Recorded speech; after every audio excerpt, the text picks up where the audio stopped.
చిన్నగా ఉన్నాడు, ఇగో వాడే వీడు వీడు తెలుసా? వాడు ఇప్పుడు ఎంత లోతయిండు. ఇల్లు ఇస్తామన్నారు, వానికి 23 ఏళ్ళు, వీళ్ళు 4 ఏళ్ళు ఉన్నాయి కదా, ఇయ్యలేదు ఇల్లు.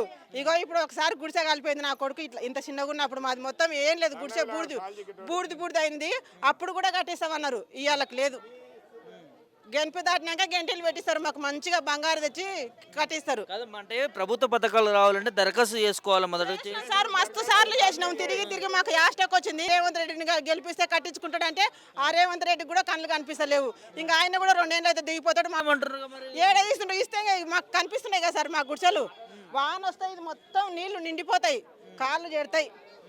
మొన్న నెల రోజులు వానకాలం రోజు వర్షం వచ్చిందే, మొత్తం నిండి కాళ్ళు చెడ్డాయి. బట్టలు ఆరక మా ఊస్తా గుడిసెలు చూడు ఎంత చిన్నగా ఉండయి. తప్పకుండా ఇంకా ఏం చేయాలి, ఎట్లుంటాం అంటే కిరాయిలు కట్టుకోలేక, పనులు దొరికి ఇంకా ఉండాల్సి వస్తుంది. ఏం పని చేస్తుంటారు ఇక్కడ? మేము కూలి పనే చేస్తాం. ఏం చెప్తారు ప్రభుత్వానికి, ముఖ్యమంత్రికి? మాకు ఇండ్లు కావాలి. ఈయన రేవంత్ రెడ్డి అన్న దయదలిచి మాకు ఇండ్లు కట్టిస్తే మంచిగా ఉంటుంది. ఇంకా ఆయన కూడా కట్టియకపోతే ఇంకా ఏం చేస్తాం చెప్పు. గుడిసెలు తీసి రోడ్డు వినేసి మాకంటే ఇంకా బిల్డింగ్ అపార్ట్మెంట్ కట్టిండ్రు. మమ్మల్ని ఇన్ని రోడ్ల విన పెట్టి మమ్మల్ని తీసేసి అక్కడ రోడ్డు విన పడేసి మాకు మళ్ళీ ఈడంగా ఓనిక రోడ్డు కావాలి, ఇది కావాలి, మీరు కాల్ చేయాలంటే మేము కాల్ చేయం. ఏడ చేస్తాడో ఇంకా తీసి అక్కడ ఏడవాడేస్తాడు. పోయి అడిగితే మందిలో పోయి చేస్తాం అని చెప్పుకుంటూ వస్తున్నాడు. ఆయన తానికి వచ్చిన అందరిని అడిగినా ఇట్లానే ఆడాడు చేస్తామని. పక్కకే పోలే, మేము పోలేదు. మా వాళ్ళు అంతా పోయి అడిగిరు. వీడికి ఆయన ఎందుకు వస్తాడు? ఆయనకేం పట్టింది రానికే? రాడు. ఏది లేదు, మార్పు లేదు, ఏది లేదు. ఆయన ప్రజాపాలన పెట్టినాం, సీఎం ఆఫీస్కి పోయినాం, కలెక్టర్ ఆఫీస్కి 10 సార్లు పోయినాం, ఎంఆర్ ఆఫీస్కి 100 సార్లు పోయినాం. ఏది పోయినా అని మాకు పిల్లలే ఆకున్నారు. మా పెళ్లిళ్ళ పిల్లలు అయిరి, మా పిల్లలు 25 ఏళ్ళు వచ్చిర్రు. ఓట్లు కూడా వచ్చినాయి అందరికి. అది చదువుకుంటే తలకాయకు రేకులు అంతాయి, పండుకుంటే కాళ్ళకు రేకులు అంతాయి. అట్లా ఉంది మా ఇల్లు. అట్లా ఎగ్జామ్లు ఉన్నప్పుడు మా చుట్టాల ఇంట్లో పోటీ పోయి చదువుకొని ఆడ పిల్లలు రూమ్ పెట్టుకొని చదువుకుంటారు. ఏవి మాకు మరి రోడ్ మీద ఉన్న ఇండ్లు గుడిసెలు కనిపిస్తలేవు ఎవరికి.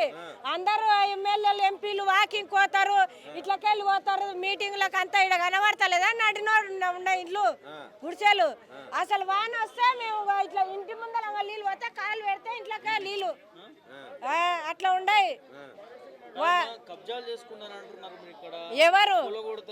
ఎవరు కబ్జాలు చేయలేదు, ఎప్పటి నుంచో ఉండవు. ప్రభుత్వం మస్తు చెప్తాయి, డగుల కొట్టి ఎవరన్నా రాజకీయ నాయకులు వాళ్ళు కబ్జా చేసుకోనికే, మా కొర కాదు వాళ్ళు చెప్పేది. ప్రభుత్వం భూములు అయినప్పుడు ప్రజలకు కట్టియాలి. ఇప్పుడు ఇన్నేళ్ళు ఇక్కడ ఉన్నారు కష్టపడి రాని అన్ని ఉన్నాయి. ఓట్ల కార్డులు ఉన్నాయి, కరెంటు బిల్లు ఉన్నాయి, రేషన్ కార్డు ఉంది, అన్ని ఉన్నాయి. గ్యాస్ బిల్ అన్ని 500లకు వస్తలేదు, మేము 900 కడుతున్నాం.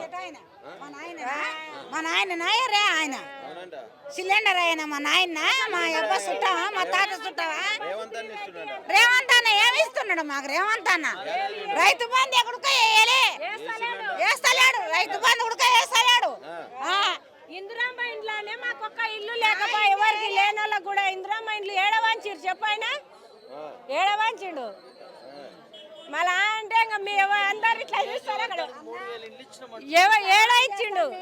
ఇవ్వలేదు, మాకైతే ఇవ్వలేడు. రోడ్డు మీద ఉన్న వాళ్ళకైతే ఇస్తలేడు. ఎన్నోసార్లు ముఠగోపాల్ సార్ దానికి పోయినా కానీ చేస్తా అనుకుంటా వచ్చిండు. అంతవరకు పొలాలు ఇడిచిండు మొత్తం. బీఆర్ఎఫ్ ఏడ చూడు, యా బిల్లింగ్ కాడ చూడు, బీఆర్ఎఫ్ ఆల భాష మాకు రాదు, ఆల భాష మాకు రాదు. పనికి పోయలేదు, పరిస్థితే లేదు. అది ఆ భాషనే లేదు. పనికి పోయేది 10 రూపాయలు వస్తుంది. ఇట్లా పెట్టుకొని కూర్చున్నాం, గుడిచేద సాలి పెడుతున్న చేద్దరు కప్పుకొని కూర్చున్నాం. కంట్రోల్ బియ్యం తినుకుంటా ఆయన ఇచ్చినాయి. సన్న బియ్యం ఇస్తే నిర్పాడు వేసుకొని రోడ్ల మిరపకాయలు వేసుకొని దంచుకొని తింటాం. 50 రూపాయలకు 60 రూపాయలకు మిరపకాయ 9 కిలోలు ఇస్తున్నారు. అయ్యే తింటుండ రేవంత్ ఆయన చేసి గాలిలో వండుకొని ఏం తింటలేడు ఆయన సన్న బియ్యం తినుకుంటా ఆయన వండుకున్నాడు వేసి గాలిలో కార్లో తిరుగుకుంటా గనిమేన్లు పెట్టుకుంటా తిరుగుతున్నాడు ఆయన మాకిచ్చాడు ఆయన తిని వేసి గాలిలో తిరుగుతున్నాడు కార్లలో రావణ ముందరకు వస్తే మాట్లాడతా ఏం చేస్తాం మాట్లాడతాం ఇట్లే మాట్లాడతాం ఏమేమి రాలే మా దిక్కు ఇట్లా దిక్కు అయిండు ప్రజలల్లో ఏడనా మాకు నమస్తే ఆయన మాకు ఏడ కనవాలి ఆయన ఇగో నమ్మ బిడ్డలే మా కడుపులో నీవు పుట్టినాం మీ కడుపులో మేము పుట్టినాం కానీ నీకో తల్లి లేక నాకో కొడుకు లేక అంతవరకే కానీ ఆయన మా కళ్ళకే కనవాలి ఇక్కడ అక్కడ పోతాడు వస్తే వాళ్ళు అమ్మడతాడా పోతాడు వాళ్ళు అవేంటివి చీరలు ఉడకయ్యాలి పట్టు చీరలు లేవు ఆ చీరలు మేము తెచ్చుకున్న చీరలే గట్టి వచ్చిపోయేటోళ్ళు ఈడ ఇచ్చిపోతారు ఈ గుడిసెల్లో కానీ అన్నం తెచ్చిన క్యాంటీన్లా ఏడ తెచ్చిన ఏడ మిగిలిన తండగా చేస్తే పండగ చేస్తే దినాలు చేస్తే ఇక్కడ తెచ్చి పంచి పెట్టిపోతారు అన్నం 2 చీరలు ఏవే ఆయన ఇవేనా చీరలు ఈ చీరలా ఒక్క 5 చీరలు గడ ముసలకి ఇచ్చిండు గడ కూర్చుండ్రు ముసలమ్మ 5 చీరలు మంచి పెట్టాడు ఏవి ఏడ లేవు ఆయన చీర అనేది ఎవరి పైన ఉండదు ఒక్క చీర లేదు పట్టు చీర కాదు మసిగొంత ఉడకబెట్టలే ఆయన రేవంత్ అన్న పెట్టలే ఎవరికి ఇచ్చిండో కానీ మా ఇక్కడైతే రాలే మరి ఇప్పుడు మనం ఈడ ఉండి పోరాడితే వస్తాయి ఇల్లులు ఆయన కాడికి పోవాలి ఏడ ఉంటాడు పోతాం కానీ పోలీసు వాళ్ళు రాని పోనీయరు కదా ఆయన దగ్గరికి మొత్తం అసలు ఎవరు అడ్డు ఉండరు కంచెలని బద్దలు కొట్టిన అన్నాడు రేవంత్ రెడ్డి అంతా వేస్ట్ మాటలు ఆయన ఇవైతే ఏది మాకు పింఛన్ లేదే ఏం లేదు నా మొగానికి 60 ఏళ్ళు వెళ్ళినాయి పండ్లు ఊసిపోయినాయి అడవినికోతే ఎవరు పిలుస్తలేరు ఇంట్లో వండుకున్నాడు జ్వరం వచ్చి కొడుకులు బువ్వ పెడతలేరు అన్నం పెడతలేరు నిరుపోడు వేసుకొని కంట్రోల్ బియ్యం తెచ్చుకొని 60 రూపాయలకు టమాటా కిలో టమాటా ఏం తినాలి 4000 కాదు 3000 కూడా గతి లేదు 60 ఏళ్ళు అయినా కాలు చేతులు నొప్పులు అయినా ఎవడు ఇస్తలేడు కొడుకులు కోడలు ఎవడు పెడతాడు ఎవరి పిల్లలు ఆడు బతికించుకుంటాడు నీ పిల్లలు సాధించుకుంటాను మమ్మల్ని చూస్తావా ఇంకా అదొకటి ఉండాలి ఆయనకు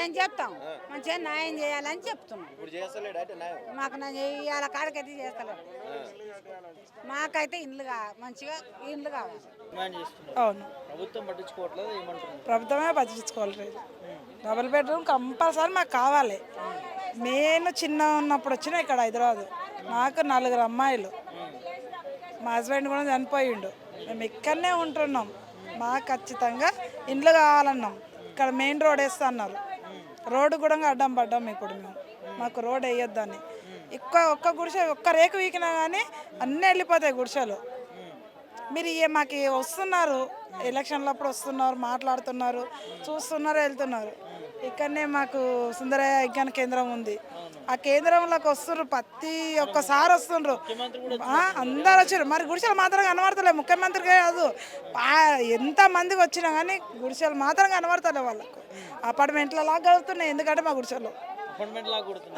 వాళ్ళకు గుడిసెలు అపార్ట్మెంట్ల లాగా కొడుతున్నాయి ఎందుకంటే గుడిసెల లాగా కొడతలేవు కదా సార్ అంటే వాళ్ళు చూడడానికి ఇవి ఎట్లా అంటే వాళ్ళు పోతున్నారు వస్తున్నారు ఇవి గుడిసెల్లాగా కొడితే ఇక్కడ నిలబడి ఎందుకు ఇట్లున్నాయని అడుగుతుండ్రి ఇప్పుడు అవి అపార్ట్మెంట్లు కాబట్టి వాళ్ళకు నిలబడకుండా బాగానే ఉన్నారు కదన్నా వెళ్ళిపోతున్నారు మేము అంత చీప్గా కొడుతున్నాము అంత గలీజ్గా కొడుతున్నాము వాళ్ళలాగా మేము ఉంటే బాగుంటున్నాం కానీ మేము అంత గలీజ్గా కొడుతున్నాం సార్ అందుకని అంత చీప్గా వస్తున్నాం మాకు నా 3 అమ్మాయిలు చేతికొచ్చిర్రు అందరు అమ్మాయిలు ఆ చీరలు వేసుకొని ఇట్లా డోర్లకు ఇట్లా వేసుకొని స్నానాలు చేయడము అబ్బాయిలు ఇట్లా పెద్ద అబ్బాయిలు ఉన్నారు వచ్చిపోయేటోళ్ళు చాలా గలీజ్గా ఉంది మాకు చెప్పుకోవాలంటే చాలా ఉన్నాయి కానీ ఆ ప్రాబ్లం వాళ్ళని చెప్పినా ఎవరు తీరువారు 6 పథకాలన్నీ ఇచ్చిండు ఏది 6 పథకాలు మాది ఏది లేదు తులం బంగారం అని చెప్పిండు తులం కదా తులం బంగారం అని చెప్పిండు ఆ తులం బంగారం ఇంతవరకు లేదు ఆయన ఇచ్చింది మేము వేసుకున్నది లేదు చేసింది లేదు అదే అందరికి మాకు అందరు గుడిసెలకు 73 ఇండ్లకు ఆయన్నే తులం ఇచ్చిండు వేసుకున్నాం ఇగో ఇవన్నీ అవే మా గోల్డ్ చైన్లు మొత్తం అంతా ఆయన ఇచ్చినాయి రేవంత్ రెడ్డి ఇచ్చినాయి ఆ రేవంత్ రెడ్డి ఇచ్చిండు. గొప్పగా చెప్తారు కదా, మేము 6 గ్యారెంటీలు ఇస్తున్నాం, మంచిగా చేస్తున్నాము. మేము మంచిగా చేసిండు, ఏది చేసిండు? మాకు ఇక్కడ ఏమన్నా కరెక్ట్ ఉన్నాయా సార్? చూడండి, ఏదన్నా కరెక్ట్ ఉందా? ఏది కరెక్ట్ లేదు మాకు. కనీసం చీరలు అని ఇచ్చిండా? మాకు ఇవ్వలే, చీరలు ఇవ్వలే. ఆయన ఏది అందులో దాన్ని ఏమంటారు, అందులో మహిళా సంఘాలా? మహిళా సంఘం ఉన్న వాళ్ళకి మాత్రమే ఇచ్చిండు. వాళ్ళు మనసులు కానీ మేము మనసులు కాం. వాళ్ళకి పూల కొడతామంటారు, మరి పరిస్థితి ఏంది? మన కేసీఆర్ ఉన్నప్పుడు మాత్రం అందరికి ఇచ్చిండు. మళ్ళీ మాకు చీరలు చీరలు అప్పుడు అందరికి చీరలు ఇచ్చిండు. కేసీఆర్ ఉన్నప్పుడు చీరలు అందరికి ఇచ్చిండు.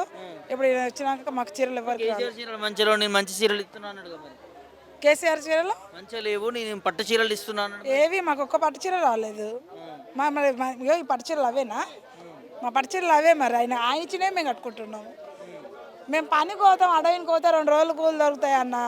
2 రోజులు కూలు దొరికితే దొరుకుతుంది, ఇది లేకుంటే లేదు. అదే ఏదో మేము వర్షం వచ్చినప్పుడు వినంగా కింద మీద ఒక పిల్లను సంకలు వేసుకొని పిల్లలు వడబెట్టుకొని కూర్చోవాలి. మేము కూర్చోవాలి, వాళ్ళు వండుకోవాలి. అంతవరకు కాదు. ఆయన చేసింది ఏం లేదు. ఇప్పుడు రేవంత్ రెడ్డి వచ్చినా మేము మాట్లాడతాము. మాకేం భయం ఏం లేదు, అడుగుతాం ఖచ్చితంగా. భయం ఏం లేదు. మాకేం పెడుతున్నారు? ఒక్క సంచి బియ్యం బ్యాగ్ కూడా పంపించాలి ఇంతవరకు. మాకు వర్షం వచ్చినప్పుడు ఇంత అన్నం పంపించారు. ఇంత అన్నం కూడా పెట్టలే మాకు. గీడ 5 రూపాయల భోజనం అని పెట్టిండ్రు. మళ్ళీ 5 రూపాయలు పొద్దున్న 5 రూపాయలు టిఫిన్, 5 రూపాయలు. వాళ్ళకు కూడా ఇంకా ఉండాలి కదా. మాకు పండ్లు కూడా దొరకాలి కదా. 5 రూపాయలు కూడా దొరకాలి కదా మాకు. మరి అవి కూడా దొరుకుతలేవు. మరి ఏం చేయాలి? అవి కూడా దొరకలేదు. నీవు చేసిన పనులే, వేసిన రోడ్లే వేస్తున్నావు, తీసిన గుంతలో తీస్తున్నావు, పెట్టిన గుంతలో పెడుతున్నావు. వచ్చిన రోడ్డుకు వచ్చిన దానికి వచ్చినావు, మంచిగా మల్లెపూల మొగ్గలాక కూర్చున్నావు. బాగానే గెలిచినావు, బాగానే కూర్చున్నావు. కానీ మేమైతే ఓట్లు వేయలేదు నీకు. నేను ఇప్పుడు చెప్తున్నా, మేమైతే ఓట్లు వేయలేదు. నీ ఊరు నుంచి వచ్చినావు, నీ ఊరు నుంచి వచ్చి నీ ఊరు నుంచి గెలిపించుకున్నావు. కానీ మేమైతే ఓట్లు వేయలే, నేను గెలిపియలే. ఏం చెప్తారు ముఖ్యమంత్రి? వస్తారు, వచ్చి అడుగుతారు, ఇట్లే అడుగుతారు. చూస్తామమ్మా, వస్తాము, ఎలా ఏది ఎంక్వైరీ చేస్తాము, ఎంక్వైరీలు అవుతున్నాయి అని అంటాం. మేము అన్ని జిరాక్సులు తీసి అన్ని పేపర్లు అన్నీ ఇచ్చినాం అనుకో, ఇచ్చినాక అవి మళ్ళీ తిరిగి మాకే దొరుకుతున్నాయి. మేమే చెత్త ఏరుకొని పోతాంగా సార్, అది తిరిగి మాకే దొరికినాక మేము ఇంకెందుకు ఇవ్వాలి? దేని గురించి ఇవ్వాలి? మాకు దొరికినాక మేము ఏంటి గురించి ఇవ్వాలి? ఏడ్చుకుంటాం. ఇంకా